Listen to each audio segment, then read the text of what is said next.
Hi, my name is Jeannie, and this is going to be a Nichiren Buddhist themed video. And I haven't done a Nichiren themed video for a couple years, mainly because I've been busy with work and traveling for work. And also, I've become a self published author on Amazon. So do check it out, and I'll send a link just in case you want to see what I've been up to. So, I'm going to call this video a starting point. And I call it a starting point because that's always how I start my day. I chant Nam Myoho Renge Kyo, no matter what. That's the start of my day, because I find that if I don't chant Nam Myoho Renge Kyo, that my day is not as positive and not as happy as I would like it to be. So I struggle with daily life if I don't start chanting first thing in the morning. So the lessons that I've learned from chanting Nam Myoho Renge Kyo for 13 years. So lesson number 1, the benefits. So when I was starting out, I was told about conspicuous and inconspicuous benefits, and I was always like struggling, and I was always complaining, and I would always ask my mentors who've been chanting for several decades, and I would ask them, like, why can't I see a lot of benefits? Like, why don't I see visible benefits from the practice? They promise that you will see visible benefits from their practice, and I want more stuff, and I need more stuff. But then they always told me, you know what, chanting is not about getting a lot of like material benefits. It's mainly about inconspicuous benefits, and inconspicuous benefits are benefits that you can't really see but you can feel. And one of the main lessons of chanting 13 years is that I've had a lot of inconspicuous benefits. Inconspicuous being that over 13 years of chanting, I've just become more wise. I've become wiser, more responsible, and happier from the inside. So those are my inconspicuous benefits. And I've also had conspicuous benefits like jobs and promotion, and as you can see, I became an author. So those are conspicuous benefits. But the best benefits that I've received from the practice has always been the internal, just a change in becoming a better human being. We call it human revolution, or the change in your character. So lesson number 2, people disappear from your life, and it's okay. 5 years ago, I had to deal with the death of my mom, and it was really eye-opening, and I realized that we all at some point we will disappear, and we will cease to exist as this physical form, and we just have to accept it.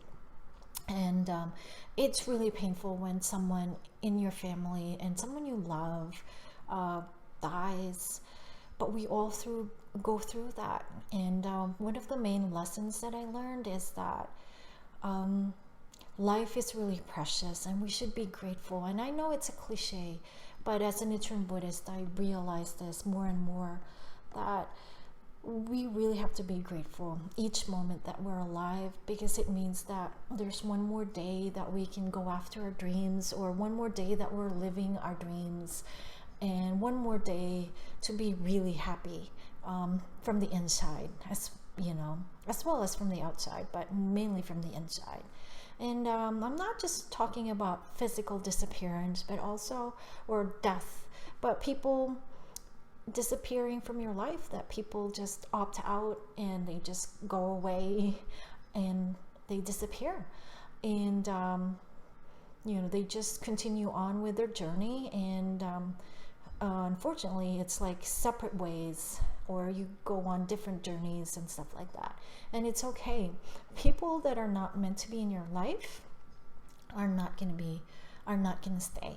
And also, if it's a toxic relationship, it has to go away, because life is short, as I said, and you cannot hold on to toxic relationships.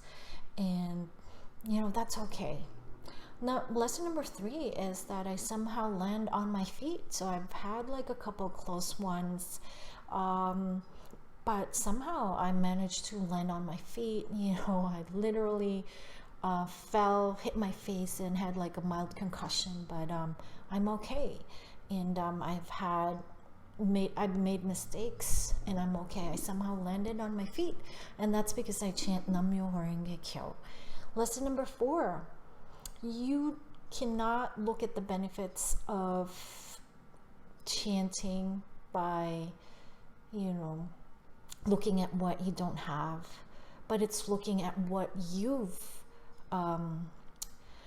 accomplished so far. So looking back, and that's 13 years of chanting, I've looked back at the progress I've made, and I have overcome a lot. I've overcome depression, anxiety, and insomnia.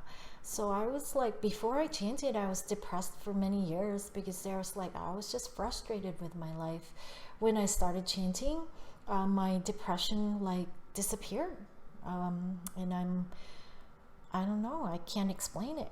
I'm just happier. And anxiety as well. I used to have social anxiety and just overall anxiety. Like, I was anxious for the future, and I also had insomnia. There were days before I discovered chanting, there were days that I would just not sleep at all. Like, I would just skip a day of sleeping, and I would go for more than 24 hours without sleep because my brain was always functioning. I was always active, and I was anxious about the future, and I was always thinking. I couldn't make it stop.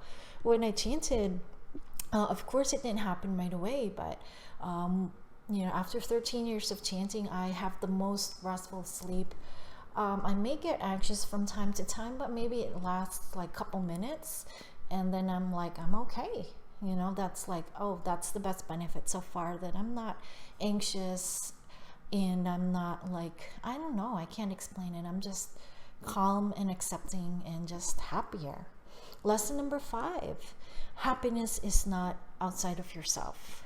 And I really learned this lesson the hard way because who doesn't? We're human. We base our happiness based on what we can see, and we also tend to, especially for women, and not just for women, but when you're in a relationship, you think that your happiness is, you base your happiness on that other person, and when that other person disappears or dies or leaves you, then you're your happiness is done. It's it's gone. So one of the best lessons that I've learned after 13 years of chanting is that happiness is not outside of yourself. It's only found within. Because if you base your happiness on external circumstances that are temporary, you will suffer loss and pain, because happiness should not be conditional. It should be unconditional, meaning that it should not be based on something that's temporary and that would go away and disappear. So when I chant Nam Myoho Renge Kyo, I tap into something that is eternal, something that is bigger than myself. And it's just, I don't know, it's there's days that I experience boundless joy. It's just inner happiness that you can't explain, that it doesn't rely on external circumstances.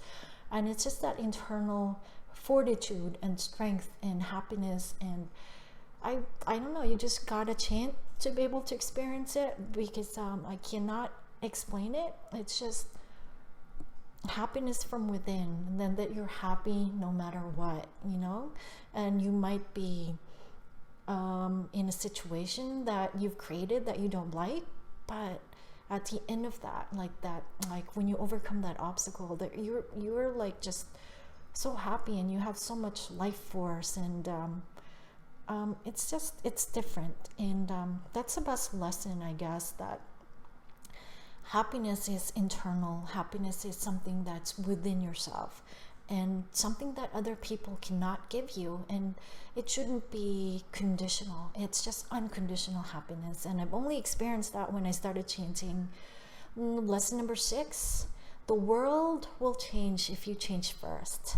I know a lot of people here, we expect other people to change, oh, why isn't person A doing this, that, and that for me? We always complain, but This has been the biggest lesson of from chanting Nam Myoho Renge Kyo for 13 years, is that your outside circumstances will not change unless you change first.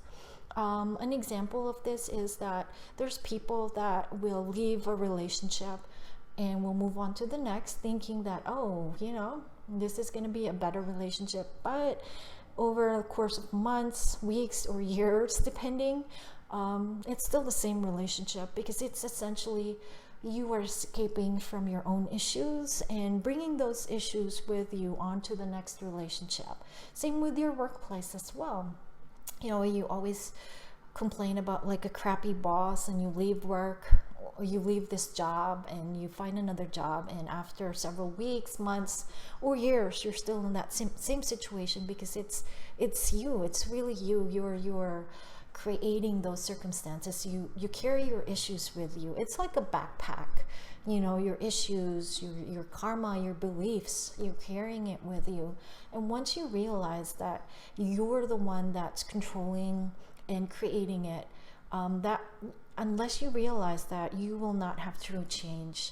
So that's the biggest lesson for me, is that the world will change if you change first. And that's been true for me, in more ways than you can imagine.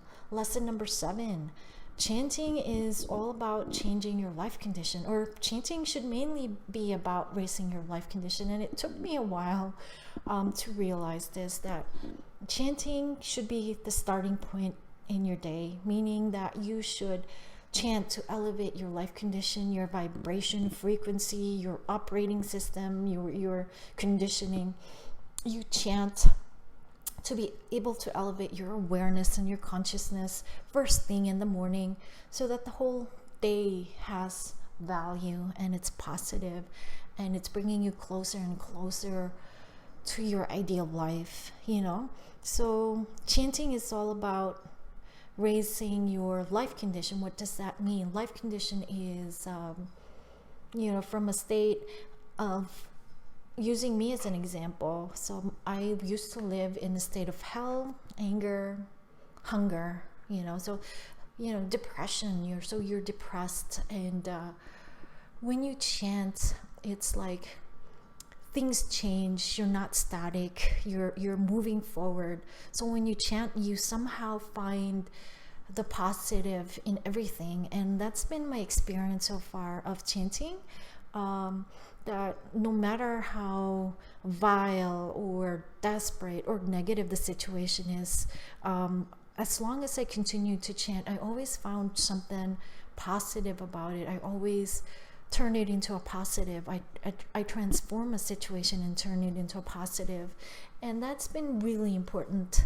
And 13 years of chanting every day, that takes a lot of effort, but it's all been worth it, because it's like I can't explain the person that I used to be and the person that I'm now. They're like two different people, and I'm just more wise and happier, and I can sleep like a baby at night, which is like the best benefit, I guess. And I don't worry. I worry, but I don't worry as much. And I'm accepting of my situation, which is kind of weird, because once you're in full acceptance and taking responsibility for your life changes. You can change your situation. So that's like the paradox of life, I guess. When you surrender, when you allow that there's something bigger than you, there's a power within you that can transform and transmute energy from negative to positive. So that's been my biggest lessons, and I know in years to come, I'll just continue on chanting, and I'm just gonna make chanting my starting point in my day. It's just gonna be it's just part of my life. It's just something that I do that makes my life easier and makes me happier. And that should be a starting point in anyone's life. So if you have not heard about chanting Nam Myoho Renge Kyo, I will send out a link. I will put a link and you can click on it. I don't know, just try it, and maybe it will really change and transform your life. Not maybe, it will, but stick with it. And it's just, I don't know, I'm really grateful that I was introduced to chanting Nam Myoho Renge Kyo, because as I said, the person that I am right now, is totally different and totally happier than the person that I used to be, and my life continues to change in a more positive direction. And so do chant Nam Myoho Renge Kyo, do try it, because I think we all struggle with something. May it be loneliness, anxiety, depression, or problems, or abuse, or toxic relationships. When you chant Nam Myoho Renge Kyo, you can use those negative circumstances. You can use that and transform it and change it into a positive. And that's been my experience so far. And thank you for watching this video. Thank you.